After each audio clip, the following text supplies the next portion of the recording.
Kita lanjut ke cerita kedua dari bapakku. Waduh, ini bapakku banyak banget ceritanya sih, tapi belum disepil semuanya ke aku. Ada beberapa yang aku udah tahu tapi lupa-lupa ingat gitu. Nah, ini disepil lagi sama bapakku, katanya ini lumayan mengganggu ya. Ini ceritanya masih di pemakaman lagi, cuma beda desa aja.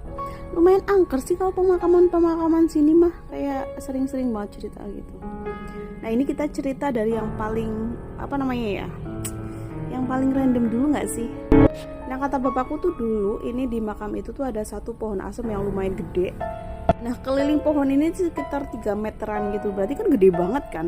Itu tuh ada di tengah makam gitu. Iya, kalau nggak salah tengah makam gitu.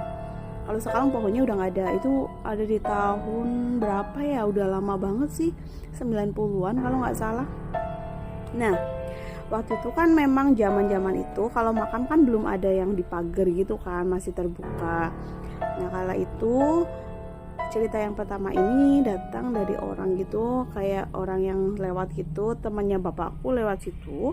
Katanya pas beliau lihat itu tuh setelah maghrib atau pokoknya maghrib gitu, lupa deh, lewat situ. Awalnya tuh motornya baik-baik aja ya, tapi tiba-tiba di pertengahan makam, ini kan kayak makam misal 100 meter, ini di tengah-tengah gitu, tiba-tiba ini motornya tuh berhenti gitu loh tanpa sebab.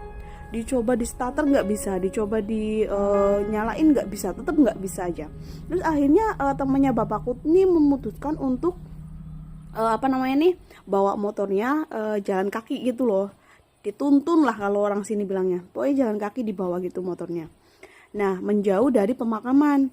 Nah, setelah menjauh dari komplek pemakaman, terus temannya bapakku tuh nyalain motornya dan langsung starter motornya dan jadi.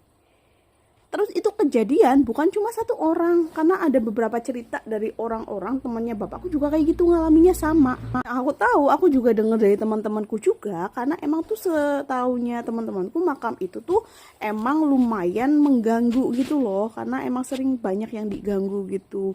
Biasanya tuh waktu maghrib, terus lebih dari maghrib itu jam 11, jam 12 gitu, lewat situ pasti diganggu.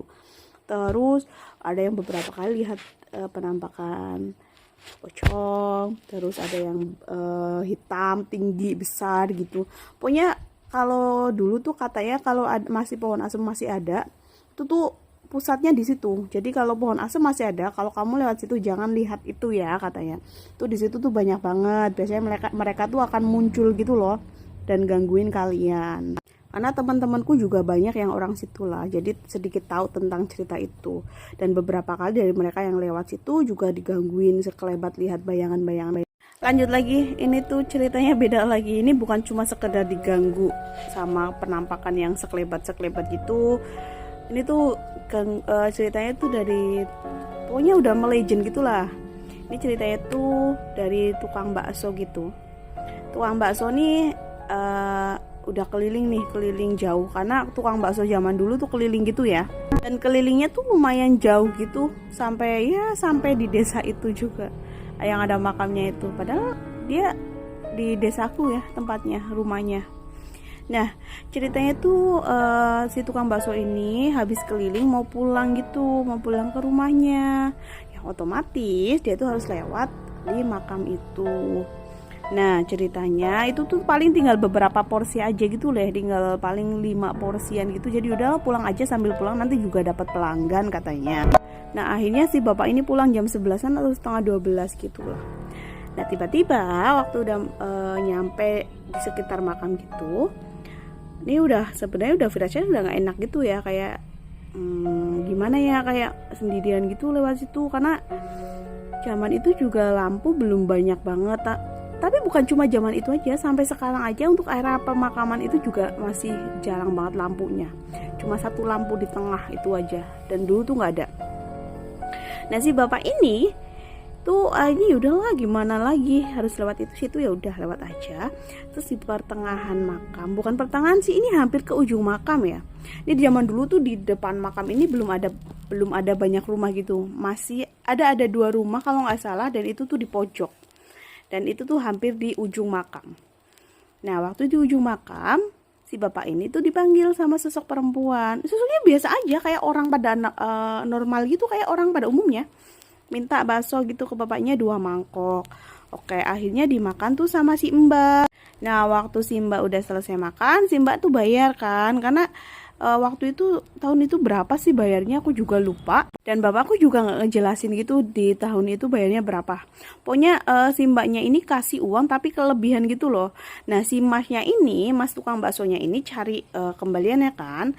Kan kalau orang cari kembalian tuh lumayan lama karena udah malam gitu kan, jadi gelap gitu, nggak begitu kelihatan. Nah, pada saat si masnya ini udah, mama sama bapak sih ya udah sama aja, udah nemu nih kembaliannya, niatnya tuh mau ngasih ke mbaknya itu, tapi si mbaknya ini udah nggak ada nih, udah nggak ada. Terus si masnya ini inisiatif nih tanya ke dua rumah yang ada di ujung makam gitu kan, yang depan ujung makam gitu. Tanyalah sama mereka, Mbak, tadi ada yang beli bakso saya ya, ini kembaliannya masih Mbak, katanya. Duh, lanjut part 2 deh, nggak muat, kita langsung upload, tenang aja, part 3 deh yang buat part 2. Nah, si mas baksonya ini nanya kan ke dua rumah itu, kayak setauku dulu ya, jangan disepil deh, apa namanya tuh rumah itu. Tanya nih, Mbak, tadi ada yang beli bakso saya ya, ini uangnya ada yang lebih gitu, ada kelebihannya, katanya. Enggak mas, coba tanya yang sebelah, katanya. Terus tanya ke rumah yang sebelahnya, walaupun jam segitu tapi masih ada yang bangun gitulah. Tanya, Mbak, ini tadi Mbak ada yang beli ke tempat saya keluarganya, katanya, di bakso saya. Tadi saya keliling, kata yang beli, katanya. Ini masih ada sisa kembaliannya, katanya. Enggak kok mas, kita nggak beli, katanya.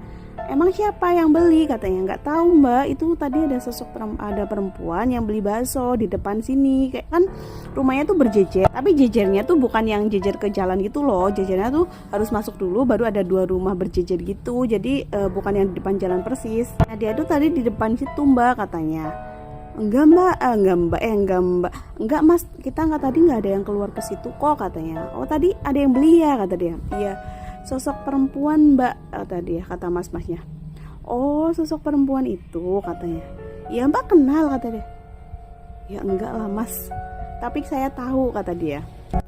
Terus mbaknya ini cerita, katanya, mas lain kali kalau lewat sini dipanggil jangan mau ya, itu tuh udah sering kayak gitu. Apa namanya tuh, udah bukan cuma mas aja, tapi masih banyak penjual-penjual yang nasibnya sama kayak emas, digangguin sama dia, kata dia. Lain kali kalau lewat sini ada yang manggil sekitar jam segini tuh jangan mau. Terus lain kali mas kalau lewat sini baca doa yang banyak, katanya. Dia tuh udah sering banget ganggu di sini, dan di sini memang udah terbiasa sama si mbak itu, katanya. Bukan cuma emas, banyak banget, ada tukang sate, ada tukang siomay dan lain-lain gitulah. Si mbaknya ini biasanya keluarnya tuh habis maghrib dari pemakaman situ, nyebrang ke jalan yang sebelahnya, jadi di komplek perumahan gitu, jadi dikiranya tuh orang situ gitu loh, jadi ya nggak ada yang curiga gitu. Aku merinding lagi, ya Allah, tuh kelihatan nggak sih merinding. Nah, terus akhirnya si masnya ini pulang kan ke rumah. Waktu di situ tuh uangnya beneran, uang beneran, ya bener real gitu uang kita. Terus akhirnya masnya ini pulang sambil baca doa-doa gitu. Dan sampai di rumah ceritalah sama istrinya gitu kan, di rumah kayak gini tadi aku ngalamin gini mah, katanya.